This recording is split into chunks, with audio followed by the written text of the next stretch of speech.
Challenge মোকাবেলায় বাংলাদেশের পাশে থাকবে যুক্তরাষ্ট্র, doctor Yunus Jack Sullivan phone আলাপ। খুলনা থেকে ভোর 6টায় ঢাকার উদ্দেশ্যে ছেড়েছে নতুন ট্রেন জাহানাবাদ এক্সপ্রেস, কমলাপুর পৌঁছবে কিছুক্ষণের মধ্যে।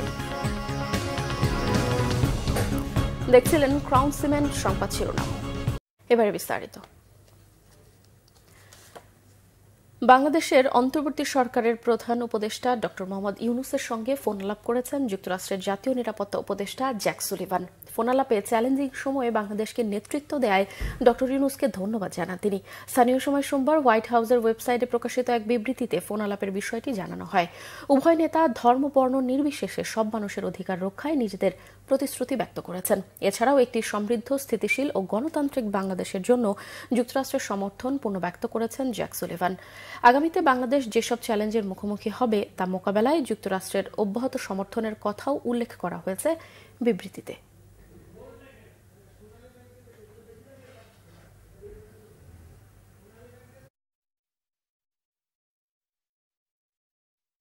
শুরু হয়েছে পদ্মা সেতু হয়ে খুলনা ঢাকা ট্রেন চলাচল। খুলনা থেকে ভোর 6টায় ঢাকার উদ্দেশ্যে ছেড়ে এসেছে নতুন ট্রেন জাহানাবাদ এক্সপ্রেস। ট্রেনটি পদ্মা সেতু পাড়ি দিয়ে পৌঁছবে কমলাপুর রেল স্টেশনে। নতুন এই রেল লাইনে দূরত্ব কমবে 231 কিলোমিটার। খুলনা থেকে ঢাকা পৌঁছতে সময় লাগবে 4.5 ঘন্টা। খুলনার সহকারী স্টেশন মাস্টার মোহাম্মদ আলামিন বলেন, আগে রেলপথে খুলনা থেকে ঢাকার দূরত্ব ছিল 430 কিলোমিটার। এখন পদ্মা সেতু হয়ে এই রুটে দূরত্ব হয়েছে 199 কিলোমিটার। ট্রেনের সাপ্তাহিক ছুটি সোমবার। বাকি 6 দিনে দুবার করে চলাচল করবে ট্রেনটি। রেলওয়ের ডিভিশনাল ম্যানেজার শাহ সুফিনুর মোহাম্মদ জানিয়েছেন, জাহানাবাদ ট্রেনটি খুলনা থেকে কাশিয়ানী ও নড়াইল হয়ে পদ্মা সেতু দিয়ে কমলাপুরে পৌঁছবে। ঢাকা থেকে আবার একইভাবে রাতে খুলনায় পৌঁছবে। ট্রেনে বিভিন্ন শ্রেণীর সিট সংখ্যা 768টি। ট্রেনে 11টি যাত্রীবাহী কোচ এবং একটি লাগেজ ভ্যান রয়েছে। এই লাগেজ ভ্যানের মাধ্যমে খুলনা এবং আশপাশের জেলার বিভিন্ন মালামাল ঢাকায় নিতে পারবে।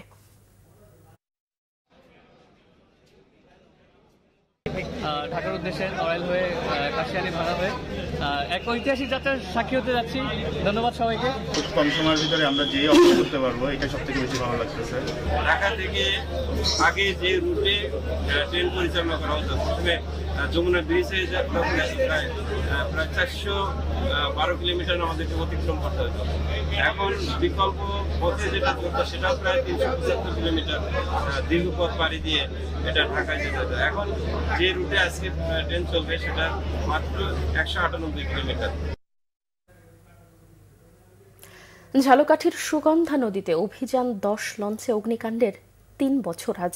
ভয়াবহ এই দুর্ঘটনায় প্রাণ হারিয়েছিল 49 যাত্রী। সেই রাতের স্মৃতি এখনও দগদগে বেঁচে যাওয়া ভুক্তভোগীদের কাছে। বরগুনা প্রতিনিধি শহীদুল ইসলাম স্বপ্নের তথ্য ও ছবিতে ডেস্ক রিপোর্ট। সারি সারি কবরগুলো লঞ্চে অগ্নিকাণ্ডে নিহতদের। মুক্তা আক্তার নির্বাক তাকিয়ে থাকেন স্বামীর কবরের দিকে। 2 সন্তান ও শ্বশুর শাশুড়ি নিয়ে দুর্বিষহ দিন কাটছে তার। 2021 সালের 24 ডিসেম্বর লঞ্চে অগ্নিকাণ্ডে স্বামী রিয়াজ হাওলাদারকে হারান তিনি।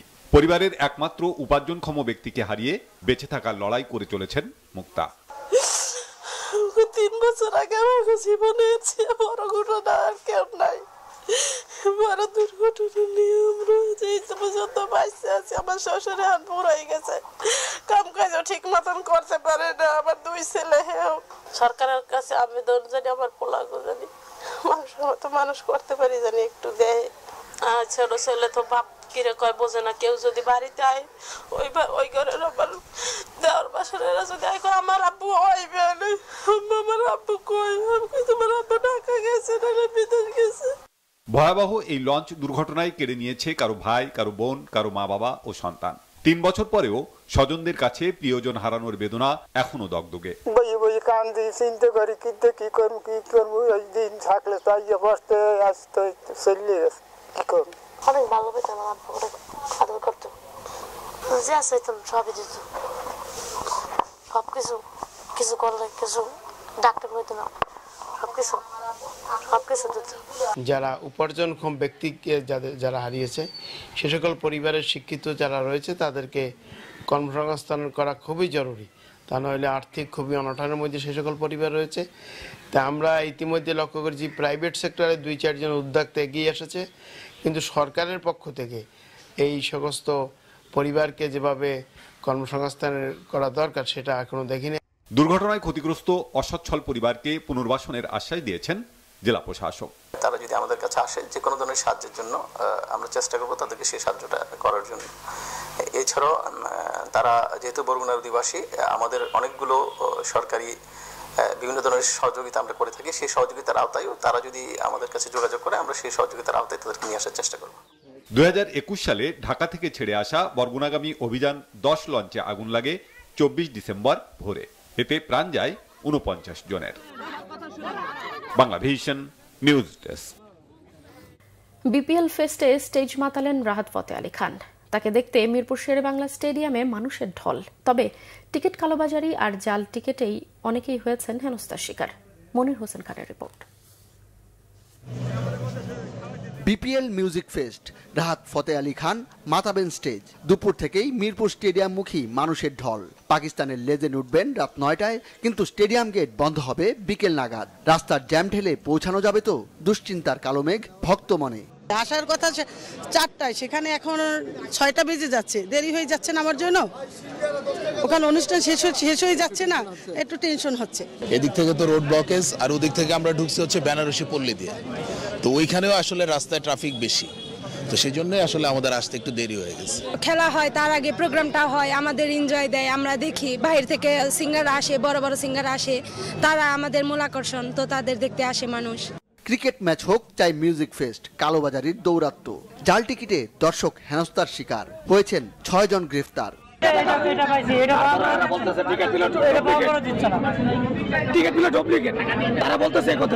আমাদেরকে বলতেছে অরিজিনাল না, তাহলে অরিজিনাল কোনটা আমাদেরকে দেখার যে টিকিট কিনছেন কোত্থেকে?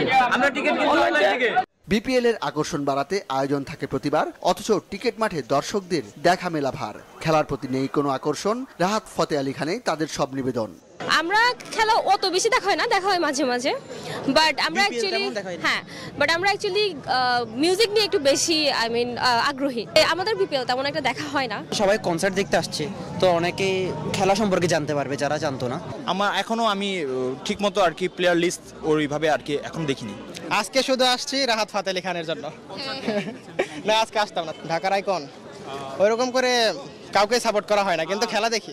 কাউকে দেখতে তুমি রাহাত ফতেহ আলী খানকে দেখতে আসছো, তাইলে বলে না আসো নাই না। বিপিএলটা তো হয় বাংলাদেশ প্রিমিয়ার লিগ, আর বাংলাদেশের প্লেয়ারদের নিয়ে দেশের বাইরের প্লেয়ারগুলো আমাদের হয়ে খেলছে, বিভিন্ন আপনার ডিস্ট্রিক্টের হয়ে, আপনার বরিশাল বিভাগের হয়ে যে খেলছে আর কি, এটাই আমাদের জন্য অনেক বড় অ্যাচিভমেন্ট, আর এটা হলো আমাদের কাছে একটা সেলিব্রেশন। মিউজিক ফেস্টে 7.5 কোটি খরচ করেছে বিসিবি। আশা তাদের এই আয়োজনে কিছুটা হলেও পাল্টাবে মাঠের ছবি।